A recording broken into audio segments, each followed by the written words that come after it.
The following is a public preview of the New Models podcast. For our complete library, visit patreon.com/newmodels or newmodels.substack.com.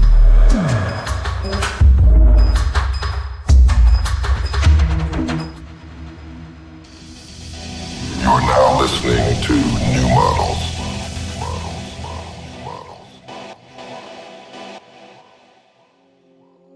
Welcome to New Models, recording remotely from Virginia Beach, Virginia.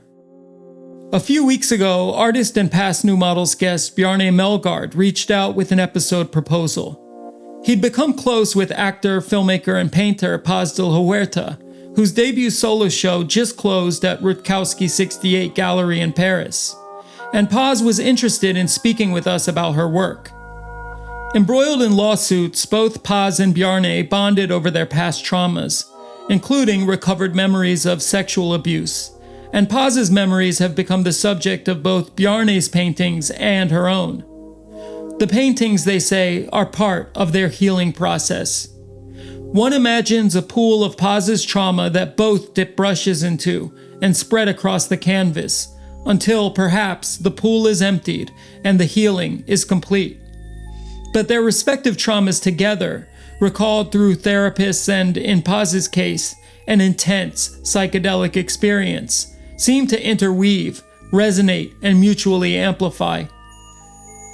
Paz's trauma, of course, has been very public.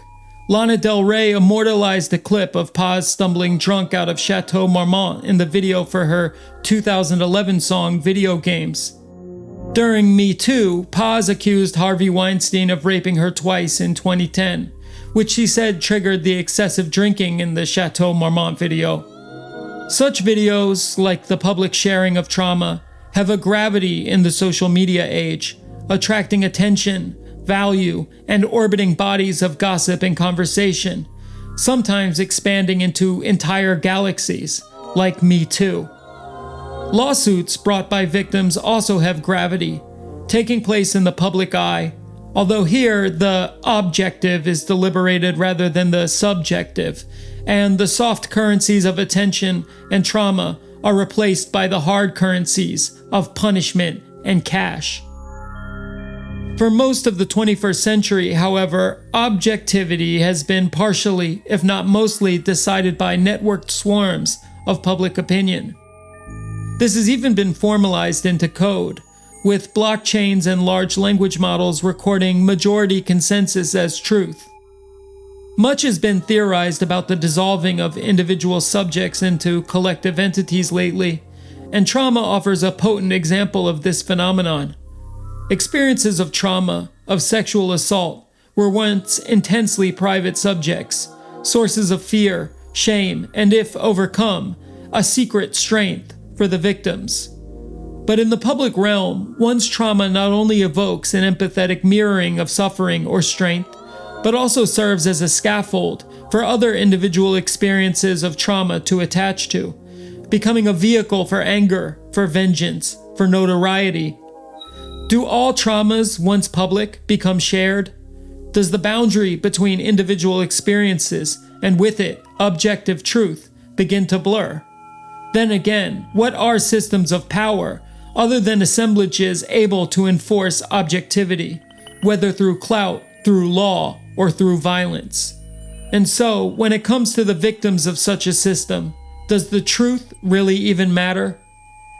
We hoped in this episode to speak with Paz de Huerta and Bjarne Melgaard about painting and about art. As it always is with Bjarne, though, we knew the conversation would also move in unexpected directions.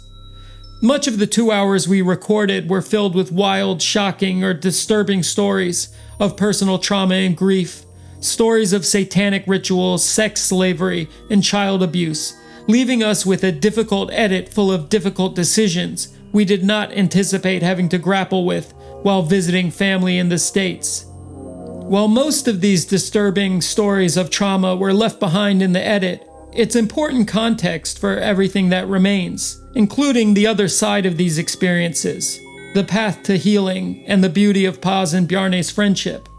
And somewhere in all of this lies another story of image making and memory, power and victimhood, and intelligences both angelic and animal in an age of networked consciousness. Perhaps, in the end, it's less a story about the past than the future. I'm Lil Internet, joined by my co-host Carly Busta. Our guests are Paz de la Huerta and Bjarne Melgaard. Let's get into it.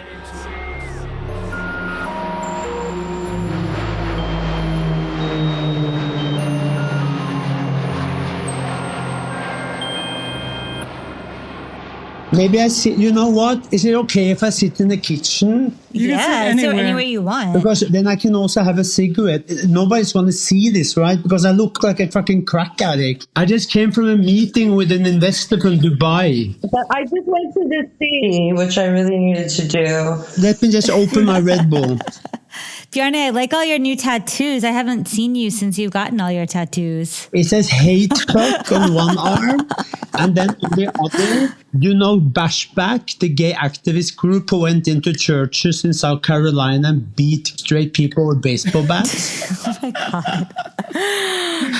I have 3 tattoos. And then I have Diane Dustin here. Oh, wow. Just done. That's, And then I have Patrice drawing here. And then I'm covering my whole back with sharks and portraits of Elizabeth Wurtzel. Oh my gosh. And I'm going to make a mix between a drawing and a real lion, and it's going to be called Lion Slut. Because on my back, I have tattooed Black Cock Addict. So, you know, I can't go to the fucking beach anywhere, you know? Want to see my tattoo? Yeah. Okay. I have a crown. What's the significance? I'm a Spanish princess. I'm a Marquesa. Oh, right. And I have a crying angel. The first crying angel I ever painted was in 2018 in a painting that's in the Ruttkowski show now. I did this painting of me as a little girl and my father and me with a black guy. And I was just looking at images and I saw a picture of a crying angel and I was like, that is the deepest part of my soul. This is how I feel. And I painted it. That's why I wrote on my painting, "They rape angels." Yeah. I also going to tattoo that on my arm. And then I had to put them in all of my paintings. And then when they kept falsely incarcerating me. But past, I think, you know. No, I'm talking about the painting, the crying angel. Anyway, so that's the crying angel. You'll see them in all of my paintings. Mm-hmm. And then on my foot, I have a cobra. When did you get that one? When I was 25, because I used to do Kundalini yoga. And it's the only creature that stands on energy alone. I love your paintings, Paz, but you know what I think could be fun to start with? What? How we met.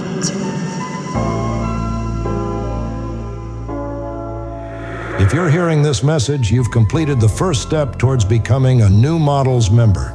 To continue, visit patreon.com/newmodels or newmodels.substack.com. A complete library containing hundreds of rare New Models episodes awaits.